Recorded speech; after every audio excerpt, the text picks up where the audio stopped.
दोस्तों आज के इस वीडियो में हम बात करने वाले हैं क्लास 12 हिंदी 100 मार्क्स के बारे में। और यहाँ पे हम लोग शॉर्ट रिवीजन यहाँ पे करेंगे पूरे अच्छे से हिंदी 100 मार्क्स का। और देखिए इसमें क्या है, ये बोर्ड एग्जाम के लिए स्पेशल ये वीडियो है। आपको अच्छे तरीके से सारे ऑब्जेक्टिव क्वेश्चंस जो भी है उसको शॉर्ट तरीके से हम आपको बताएंगे। देखिए यहाँ पे 4 ऑप्शन जो रहते हैं आपके एग्जाम में 4 ऑप्शन ही रहेंगे, लेकिन हम यहाँ पे आपको 4 ऑप्शन नहीं बता के डायरेक्ट जो आंसर है वो आपको बताएंगे। जिससे क्या होगा, आप शॉर्ट टाइम में जो है रिवीजन कर पाओगे, ज्यादा टाइम आपका वेस्ट नहीं होगा ऑप्शंस पढ़ने में। तो आपको डायरेक्ट यहाँ पे आंसर क्लियर तरीके से याद हो जाएगा और आप एग्जाम में जब जाओगे आप ऑप्शंस देखोगे, आप आसानी से टिक कर पाओगे। देखिए जैसे हम आपको ये पहले एक और वीडियो दे चुके थे, शॉर्ट रिवीजन वीडियो 1 आपको पहले दे चुके हैं। आप लोग को काफी ज्यादा वो वीडियो पसंद आया है, लाइक आप लोग बहुत अच्छे तरीके से कमेंट किए थे, बहुत अच्छा आपको शायद वीडियो लगा था। इसके लिए हम आपको यहाँ पे सेकंड पार्ट आपको ला दिए हैं। और यहाँ पे आज जो है पूरे अच्छे से कंप्लीट हो जाएगा आपका हिंदी 100 मार्क्स यहाँ पे ऑब्जेक्टिव क्वेश्चन के मामले में। तो आप लोग अच्छे से देखिए, सही तरीके से याद करिए। वीडियो पसंद आती है तो इसको लाइक कर लीजिएगा,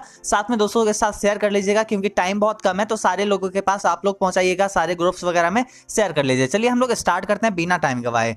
अभी यहाँ पे पहला क्वेश्चन चलिए स्टार्ट करते हैं। फर्स्ट क्वेश्चन में यहाँ पे क्या है, इसमें है प्रेम के पीर के कवि किसे कहा गया है। प्रेम के पीर के कवि किसे कहा गया है, तो यहाँ पे क्या आंसर हो जाएगा। पहला क्वेश्चन है प्रेम के पीर के कवि किसे कहा गया, तो आंसर हो जाएगा जायसी को। देखिए हम आपको डायरेक्ट आंसर बताते हुए चलेंगे, पढ़ते हुए चलेंगे। आप लोग को यहाँ पे ज्यादा हम डिटेल में नहीं समझाएंगे, क्योंकि उससे अभी क्या होगा, टाइम वेस्ट होगा। आप लोग को जितना समझना था आप लोग पहले समझ चुके हो। अब यहाँ पे सिंपल आप एक बार शॉर्ट रिवीजन कर रहे हो। इस पर्पज से हम यहाँ पे क्या है, क्वेश्चंस को डायरेक्ट पढ़ते हुए चलेंगे, आपको बताते हुए चलेंगे, ठीक है। यहाँ पे देखिए सेकंड क्वेश्चन है, जायसी किस भक्ति मार्ग के कवि हुए। तो यहाँ पे क्या हो जाएगा, जायसी किस भक्ति मार्ग के कवि हुए, आंसर हो जाएगा प्रेम मार्गी निर्गुण भक्ति शाखा के कवि हुए। कौन, जायसी जी। अगला यहाँ पे सवाल देखिए क्या है, जायसी ने किस भाषा में रचना की है, तो वो अवधी भाषा में रचना की है। अगला यहाँ पे देखिए क्या है, करवक शीर्षक के का संबंध किस कवि से है, तो जायसी जी, मलिक मोहम्मद जायसी जी के द्वारा ये लिखा गया है करवक। 5 क्वेश्चन में है रत्न सेन, पद्मावती, हीरामन तोता, उसके बाद है नागमती, उसके बाद है राघव चेतन आदि पात्र जो है का संबंध किस महाकाव्य से है, तो ये हो जाएगा पद्मावत से। ऑप्शन यहाँ पे ऑप्शन तो है ही नहीं, डायरेक्ट आंसर देख रहे हैं तो पद्मावत यहाँ पे आंसर हो जाएगी। उसके बाद 6 क्वेश्चन देखिए, इसमें क्या है, जायसी ने करवक में स्वयं का परिचय किस रूप में दिया है। जायसी ने करवक में स्वयं का जो है परिचय किस रूप में दिया है, तो कुरूप और एक आंख वाला के रूप में वो जायसी जो है खुद को परिचित किए हैं किस में, तो यहाँ पे हो जाएगा करवक में। अगला यहाँ पे देखिए क्या है, त्रिवेणी के रचनाकार का नाम क्या है। त्रिवेणी के रचनाकार का नाम है आचार्य रामचंद्र शुक्ल, यहाँ पे हो जाएगा आचार्य रामचंद्र शुक्ल। अगला यहाँ पे सवाल देखिए 8 नंबर, इसमें है क्या चीज, त्रिवेणी में किन 3 कवियों का वर्णन है, तो आंसर हो जाएगा जायसी, सुर और तुलसी। त्रिवेणी में किन 3 कवियों का वर्णन है, आंसर हो जाएगा जायसी, सुर और तुलसी। अगला सवाल यहाँ पे है 9 नंबर, इसमें है सुर का जन्म स्थान है, तो आंसर हो जाएगा दिल्ली के निकट सिही में। उसके बाद अगला सवाल यहाँ पे देखिए क्या है, सुर का निवास स्थान, तो यहाँ पे सुर का निवास स्थान सूरदास जी के बारे में पूछा जा रहा है। सुर मतलब सूरदास, सूरदास जी का निवास स्थान क्या है, ये है गौ घाट। उसके बाद है क्या चीज, ये है वृंदावन एवं पारसोली, यहाँ पे राइट आंसर हो जाएगी। अगला यहाँ पे क्वेश्चन देखिए क्या है, 11 नंबर, इसमें है क्या चीज, पाठ्य पुस्तक में सुर के दोनों पद किस ग्रंथ से उद्धृत है, आंसर हो जाएगा सुर सागर। अगला यहाँ पे देखिए क्या है, इसमें है सुर के प्रथम पद में किसे जगाया है, सुर के प्रथम पद में किसे जगाया है, आंसर हो जाएगा ब्रजराज कुंवर कृष्ण को। अगला यहाँ पे सवाल देखिए क्या है, सुर को, यहाँ पे क्या है, सर नहीं है सुर है, सुर के प्रथम पद में गायें किस और दौर पर ही है, तो आंसर हो जाएगा बछड़े की और गायें दौर पर ही है। अगला यहाँ पे सवाल देखिए 14 नंबर क्वेश्चन क्या है, हम आपको डायरेक्ट आंसर बताते हुए चल रहे हैं, इसलिए बोर नहीं होना है, ये आपके लिए जरूरी है, ये आप समझ रहे हैं तो आप लोग अच्छे से देखिए। थोड़ा बहुत बोरिंग होगा तब भी आप देख लीजिए, वैसे आपके स्टडी से रिलेटेड है तो आप लोग को बोर बिल्कुल नहीं होना चाहिए, क्योंकि ये आपके नॉलेज के लिए है, आपको एग्जाम देना है तो आपको सीखना ही पड़ेगा, तो कुछ ना भी बोरिंग है, आपको अच्छे से देखना होगा। अब यहाँ पे देखिए क्या है, सुर के दूसरे पद में सूरदास किससे क्या मांगते हैं, तो आंसर हो जाएगा भगवान श्री कृष्ण से अपना जूठन मांगते हैं, कि भगवान श्री कृष्ण जो जूठन छोड़े हैं वो दे दे, सूरदास जी मांगते हैं। अगला यहाँ पे है 15 नंबर, तुलसीदास का जन्म स्थान, तो तुलसीदास जी का जन्म स्थान जो है राजापुर क्या है, बांदा जिला उत्तर प्रदेश में इनका जन्म हुआ है। उसके बाद आगे यहाँ पे देखिए 16 नंबर, इसमें है तुलसीदास का पत्नी का नाम, तुलसीदास का पत्नी का नाम तो रत्नावली। ये सब आपको पहले भी बताए हुए हैं, लेकिन यहाँ पे शॉर्ट रिवीजन करना है तो इस पर्पज से हम लोग यहाँ पे अच्छे से देख लेते हैं। यहाँ पे देखिए 17 क्वेश्चन, तुलसीदास को पालने वाली दासी चुनिया तुलसीदास के दीक्षा गुरु, तो यहाँ पे क्या हो जाएगा, यहाँ पे जो है तुलसीदास को पालने वाली दासी जो है कौन थी, चुनिया थी। तो यहाँ पे ये हो जाएगी। उसके बाद है तुलसीदास के शिक्षा गुरु हो जाएगा शेष सनातन दास। तो यहाँ पे ये जो है दो सवाल हो गए, यहाँ तक एक सवाल और यहाँ के बाद एक सवाल। यहाँ पे जो है नंबरिंग में थोड़ा सा मिस्टेक हुआ है। तुलसीदास के पालने वाली दासी कौन थी, वो थी चुनिया। उसके बाद है तुलसीदास के शिक्षा गुरु, तो वो थे शेष सनातन दास। अगला यहाँ पे सवाल देखिए 18वां क्वेश्चन, इसमें है तुलसीकृत रामचरितमानस कितने दिनों में पूर्ण हुआ था। आंसर हो जाएगा 2 वर्ष 7 माह 26 दिन। 2 वर्ष 7 माह 26 दिन। देखिए जितना याद हो पाता है उतना याद करिए, जितना नहीं हो पाता है छोड़ दीजिए, कोई बात नहीं। आप लोग को बस एक बार देख लेना है, देख लोगे एक बार एग्जाम में क्वेश्चंस देखोगे, ऑप्शंस देखोगे, आप आराम से वहां पे टिक कर पाओगे। तो इसलिए यहाँ पे हम ये बस बोल रहे हैं कि आप लोग देखो, जरूरी नहीं है कि सब क्वेश्चंस आपको याद हो ही जाएंगे, क्योंकि हम लोग बहुत सारे क्वेश्चंस देखने वाले हैं, 100+ यहाँ पे क्वेश्चंस है। तो आप लोग प्रॉपर देख लीजिए, आपके एग्जाम में बुक से तो प्रॉपर जितने क्वेश्चंस आएंगे ना आप आसानी से कर पाओगे, कोई दिक्कत नहीं होगी। अगर आप हमारा ये वीडियो देख के जाते हैं और एक वीडियो जो पहले अपलोड है वो देख लेते हैं। तो यहाँ पे देखिए क्या है, पाठ्य पुस्तक में नाभादास ने किन 2 महाकवियों का वर्णन किया। यहाँ पे नाभादास नहीं होगा, नाभादास होगा, का वर्णन किया था। आंसर हो जाएगा कबीर और सुर का।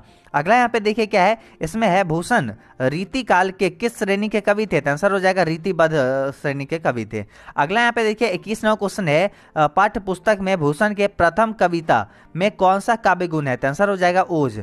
क्या चीज, ओज यहाँ पे राइट आंसर हो जाएगी। जरूरी नहीं है सारा क्वेश्चन याद ही हो जाएगा, बस माइंड पे ज्यादा प्रेशर मत लीजिए, जितना याद हो रहा है उतना ही याद करिए, ठीक है। आगे यहाँ पे देखिए क्या, भूषण के कविता में किस रस की प्रधानता है। आंसर हो जाएगा वीर रस।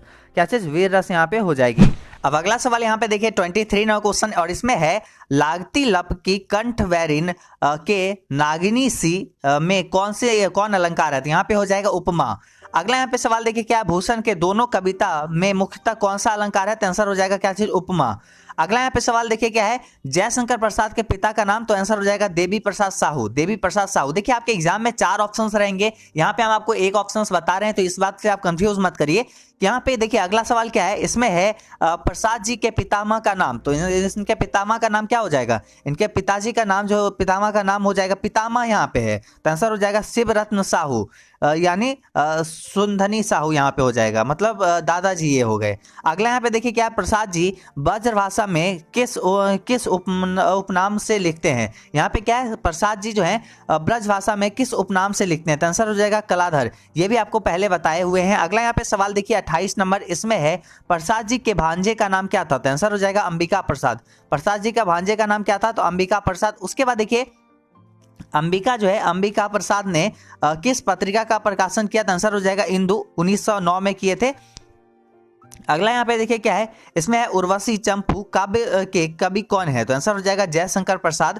उर्वशी चंपू काव्य के कवि कौन है, तो जयशंकर प्रसाद। देखिए जैसे क्वेश्चंस आप लोग देखते होंगे, कहीं कहीं आप देखे होंगे क्वेश्चंस कभी कभी हार्ड आ जाता है, कभी इजी आ जाता है, इसलिए हम यहाँ पे क्या है कि जो भी कठिन, जो भी डिफिकल्ट क्वेश्चन है वो भी दे रहे हैं, और जो इजी क्वेश्चन है वो भी आपको दे रहे हैं। तो आप लोग अच्छे से याद करिए, देख लीजिए, ज्यादा नहीं, मतलब माइंड पे प्रेशर नहीं लेना। एग्जाम का टाइम है अभी, बिल्कुल माइंड पूरा फ्रेश रखना है, क्लीन रखना है। जितना आ रहा है आपको उतना काफी है, ठीक है, उतना काफी है, ज्यादा प्रेशर नहीं लेना है आप लोग को।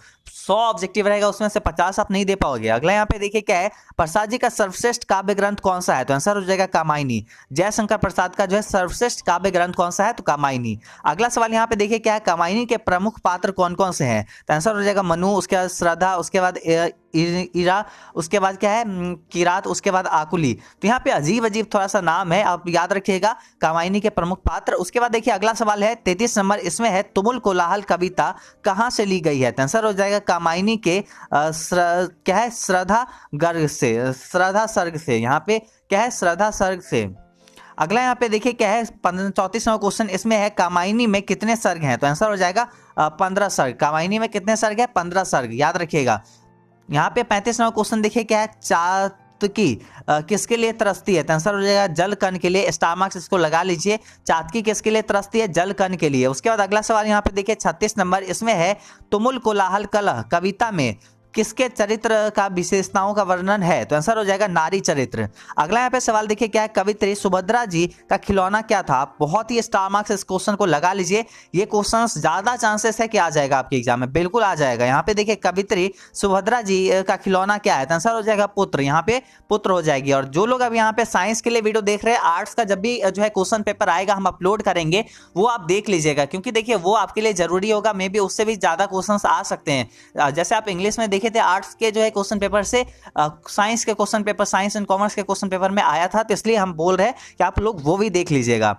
आगे यहाँ पे क्या है, कवित्री बच्चे को गोद से क्यों नहीं उतारती थी, तो स्टार मार्क्स इसको भी लगा लीजिए, शीत लग जाने के डर से। तो ये दो क्वेश्चन आपको बहुत ही इंपॉर्टेंट बताए हैं। उसके बाद अगला यहाँ पे सवाल देखिए क्या 39 नंबर, इसमें है कवित्री स्वयं को असहाय और विवश क्यों मानती है। आंसर हो जाएगा पुत्र को ना बचा सकने के कारण वह जो है कवित्री जो है सुभद्रा कुमारी चौहान वो जो है स्वयं को असहाय और विवश मानती है। उसके बाद अगला सवाल देखिए 40 नंबर क्वेश्चन, इसमें है शमशेर बहादुर के माता पिता कौन थे, तो उनके माता जो थे वो थे प्रभुदयी, क्या चीज, प्रभुदयी, और पिता जो थे तारीफ सिंह थे। तो याद रहेगा तारीफ, शमशेर मतलब शेर का तारीफ होता है, ऐसे करके आप याद रखिए, शेर का हमेशा तारीफ होता है, बहादुर जहां भी जाता है बहादुर है, तारीफ तो होगा ही, तो कुछ ऐसे करके आप इसको याद रख लीजिएगा, ठीक है। कुछ ट्रिक वगैरह से अगर याद हो जाएगा तो अच्छी बात है, नहीं तो आप नॉर्मल ऐसे याद कर लीजिए।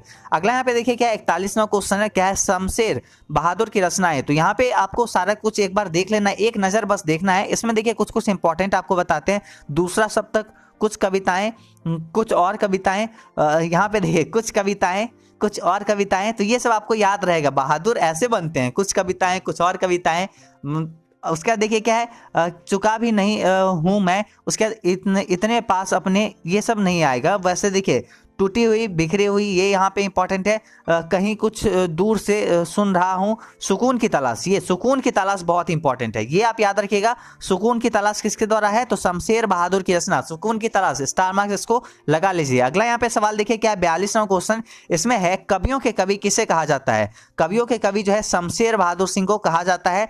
अगला क्वेश्चन है प्रातः नभ कैसा है, सॉरी क्या है, प्रातः नभ कैसा है, तो बहुत नीला शंख जैसा। 44वां क्वेश्चन है कब उषा का जादू टूटता है, तो सूर्योदय होने पर उषा का जादू टूटता है। अगला सवाल यहाँ पे देखिए 45 नंबर, इसमें है मुक्तिबोध का जन्म कब हुआ, तो आंसर हो जाएगा 13 नवंबर 1917 को मुक्तिबोध का जन्म हुआ। अगला यहाँ पे सवाल देखिए क्या है 46 नंबर, इसमें है मुक्तिबोध का जन्म स्थान, तो आंसर हो जाएगा क्या चीज, सोयपुर ग्वालियर। अगला सवाल यहाँ पे देखिए मुक्तिबोध का माता पिता, तो माता पिता इनके कौन थे वो अब यहाँ पे देखना है।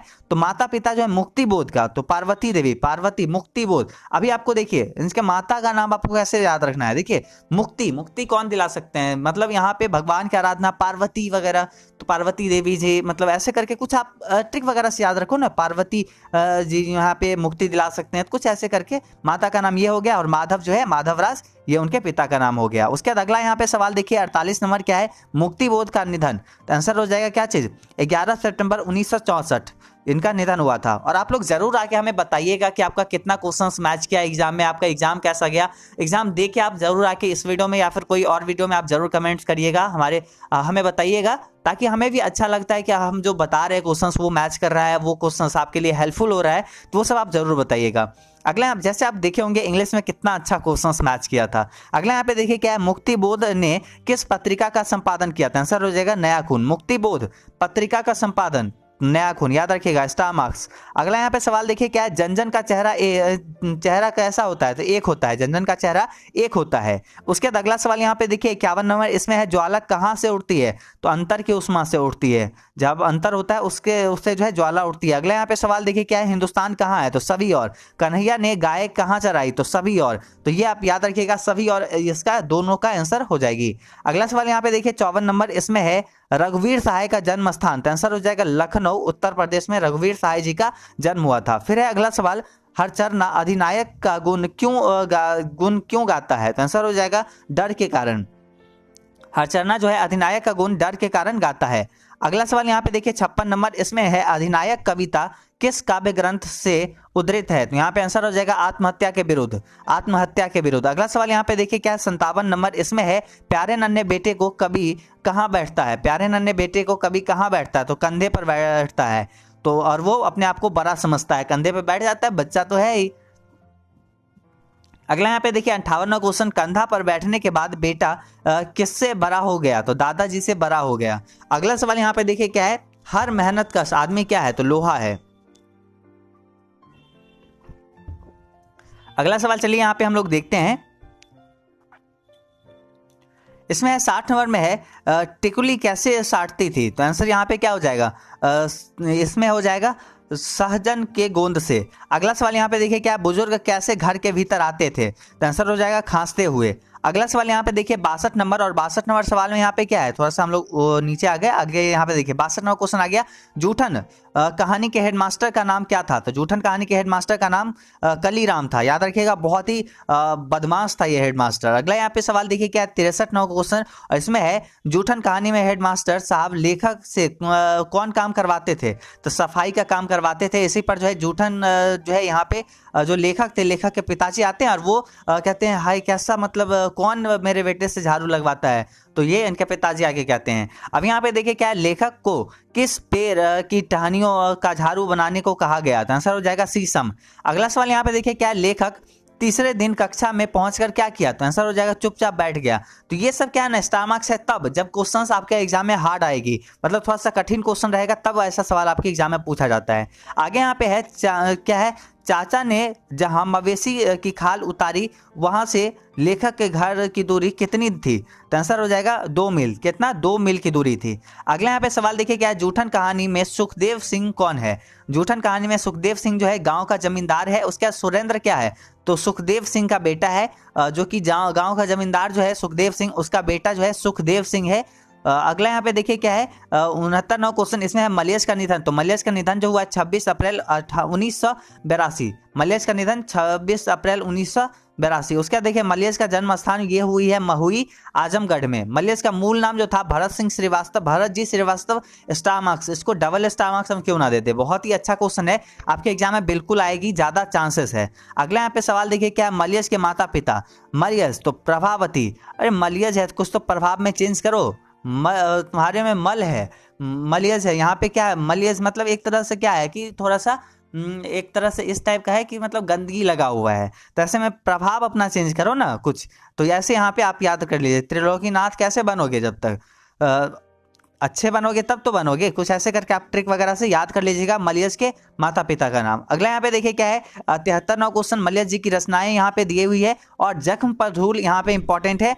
अपने हाथ को अप्रकाशित करता हुआ, अपने होने को अप्रकाशित करता हुआ। उसके बाद है कविता के साक्षात्कार, संवाद और एकालाप। उसके बाद है रामचंद्र शुक्ल, हंसते हुए मेरा अकेलापन। ये सब मलयज की रचनाएं हैं। चलिए हम लोग को अभी बहुत सारे क्वेश्चंस को देखना है। 74 नौ क्वेश्चन को देखिए, और इसमें यहाँ पे क्या है, इसमें है मलयज के द्वारा संपादित पत्रिका है, तो लहर हो जाएगा यहाँ पे सही आंसर। 75 नौ क्वेश्चन देखिए क्या है, मलयज ने 14 जुलाई 1956 को कहाँ डायरी लिखी? तो आंसर हो जाएगा रानीखेत में। मलयज ने 14 जुलाई 1956 को कहाँ डायरी लिखी? तो रानीखेत में। ये सब क्वेश्चन तब आएगी जब आपके एग्जाम में पेपर हार्ड अगर आती है। तो आप लोग को ये नहीं सोच के चलना है कि क्वेश्चन हमेशा इजी ही आएगा। जैसे देखे थे आर्ट्स का जो है इंग्लिश कितना हार्ड कर दिया था, वैसे ही साइंस का इंग्लिश इजी किया था। कोई ठीक नहीं है कि यहाँ पे आपको हिंदी जो है हार्ड कर दे। तो ये आप अच्छे से देख के चलो, अच्छे से सारे क्वेश्चंस को क्यों ना देख लो, जो भी आपके बुक में है सब कुछ देख ही लेते हैं आराम से। मलयज ने अपनी पहली डायरी जो है कब और कहाँ लिखी? तो आंसर हो जाएगा तो रानीखेत में लिखी, ये तो आपको बताए थे। और 14 जुलाई 1956 को लिखी अपनी पहली डायरी। इनका टोटल 11 अभी डायरी के बारे में हम लोग यहाँ पे जानेंगे। मलयज ने दूसरी डायरी कब लिखी? तो आंसर हो जाएगा 18 जून 1957। और ये सब क्वेश्चंस तभी आएगा जब आपके एग्जाम में पेपर हार्ड आ जाएगी, तो आप ये याद रखिए। अगर आप इसको छोड़ना चाहते हैं इसको छोड़ सकते हैं, आगे हम आपको 11 डायरी को बताने के बाद आगे और क्वेश्चंस बताएंगे, तो वो आप देख सकते हैं। मलयज ने तीसरे डायरी में कब और कहां लिखी? मलयज ने तीसरे डायरी में कब और कहां लिखी? तो 4 जुलाई 1962 को लिखी, और कौसानी में। देखिए यहाँ पे पहला डायरी जो था 1956 में लिखे, 1956 के बाद जो है 1 साल बाद सीधा ये दूसरी डायरी लिखे। उसके बाद देखिए उसके बाद जो कितने साल बाद, उसके बाद यहाँ पे ये 5 साल बाद तीसरी डायरी लिखी, और फिर उसी साल जो है मलयज ने चौथी डायरी लिखी कौसानी में ही।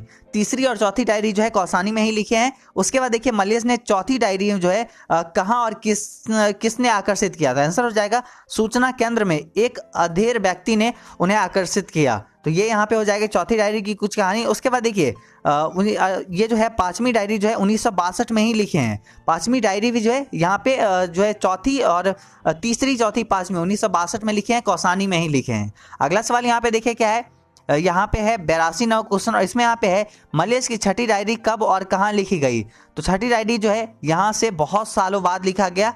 तो 30 अगस्त 1976 को दिल्ली में लिखा गया। उसके बाद मलयस की 7वीं डायरी कब लिखी गई, तो 10 मई 1978 को। मलयस की 8वीं डायरी 11 जून 1978 को। तो ये सब डायरी जो है एक टाइम पे लिखा गया है। तो आप लोग ऐसे करके याद रख सकते हो कि मलयस का जो है 7वीं डायरी से लेकर इनकी जो है 10वीं डायरी तक 1978 तक, 7वीं से लेकर 10वीं डायरी तक जो है 1978 ईस्वी में लिखा गया है, बस डेट अलग अलग है। तो ये आप अच्छे से देख सकते हो एक बार। उसके बाद देखिए यहाँ पे 11वीं डायरी जो है इसके 2 साल बाद ये टोटल लिखे हैं 20 जुलाई 1980 को। मलयस की जो 12वीं डायरी जो है वो 1 साल बाद लिखे हैं, वो 3 मार्च 1981 को। अब चलिए यहाँ पे अगला सवाल स्टार्ट करते हैं अलग टाइप का। तो ये सब इंपॉर्टेंट है। आप देखिए उदय प्रकाश के द्वारा संपादित था क्या चीज, एमिनेंस यहाँ पे हो जाएगा, अंग्रेजी पत्रिका है ये। उसके बाद 99वां क्वेश्चन देखिए क्या है, त्रिच कहानी में लेखक के पिता कितने साल के थे, तो आंसर हो जाएगा 55 साल। त्रिच कहानी में लेखक के पिता कितने साल के थे, तो 55 साल के थे। अगला सवाल यहाँ पे देखिए 51वां नंबर, इसमें है क्या चीज, दशहरे के दिन किस पक्षी को देखना चाहिए, तो आंसर हो जाएगा नीलकंठ। दशहरे के दिन जो है किस पक्षी को देखना चाहिए, नीलकंठ को। तो स्टार मार्क्स इसको लगा लीजिए और 90वां क्वेश्चन को भी स्टार मार्क्स लगा लीजिए। अगला सवाल यहाँ पे देखिए क्या है, त्रिच कहानी के लेखक को पिताजी ने शहर के किस डॉक्टर के पास भेजा, तो आंसर हो जाएगा पंत जी के पास। अगला यहाँ पे देखिए क्या है सवाल 93वां क्वेश्चन, और इसमें यहाँ पे क्या है, इसमें है शहर के डॉक्टर ने त्रिच कहानी के लेखक को क्या पिलाया और क्या दिया, तो आंसर हो जाएगा शरबत पिलाया और 300 रुपया दिए। अगला यहाँ पे सवाल देखिए 94वां क्वेश्चन, इसमें है लेखक के पिता को त्रिच काटने पर जहर उतारने के लिए कौन आया, तो आंसर हो जाएगा चटुआ आई। अगला यहाँ पे सवाल देखिए 95वां क्वेश्चन, इसमें है त्रिच में कितना जहर होता है, त्रिच में जो है इतना जहर होता है, काले नाग से 100 गुना ज्यादा जहर होता है त्रिच में। अगला सवाल यहाँ पे देखिए क्या है, त्रिच से बचने के लिए कैसे भागना चाहिए, तो टेढ़े मेढ़े भागना चाहिए, सीधा नहीं भागना चाहिए। उसके बाद है त्रिच से बचने के लिए कैसे नहीं भागना चाहिए, तो सीधा नहीं भागना चाहिए। तो यहाँ पे 97वें क्वेश्चन तक हो गई। 98वें क्वेश्चन देखिए यहाँ पे है, त्रिच कहानी के लेखक की आदत क्या थी, तो सपने में बोलने और चीखने की आदत थी त्रिच कहानी के लेखक की आदत। अगला सवाल यहाँ पे देखिए क्या है, त्रिच कहानी के लेखक के पिता को शहर किस लिए जाना था, तो आंसर हो जाएगा क्या चीज, अदालत में पेशी थी।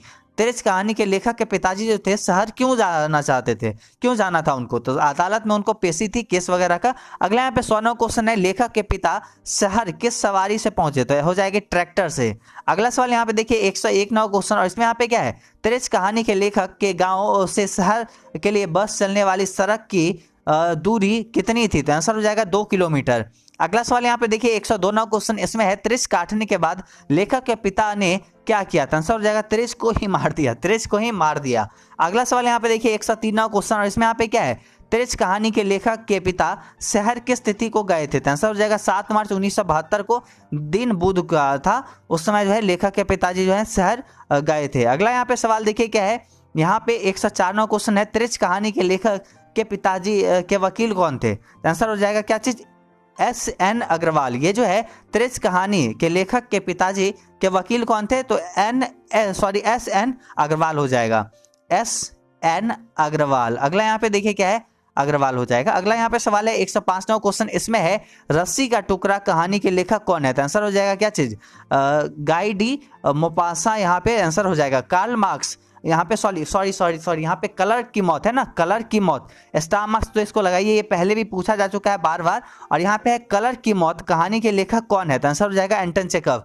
ए मैरिज प्रपोजल जो आप पढ़े थे इंग्लिश 100 मार्क्स में, बिल्कुल वही चीज है। उसका देखिए क्या है, चेकव का जीवन काल, तो चेकव का जो जीवन काल है वो है 1860 से 1904 तक। उसके बाद देखिए पेशगी कहानी के लेखक का नाम बताइए, तो हो जाएगा क्या चीज, हेनरी लोपेज यहाँ पे हो जाएगा पेशगी कहानी के लेखक। उसके बाद लोपेज का जन्म, तो 1937 यहाँ पे राइट आंसर हो जाएगी।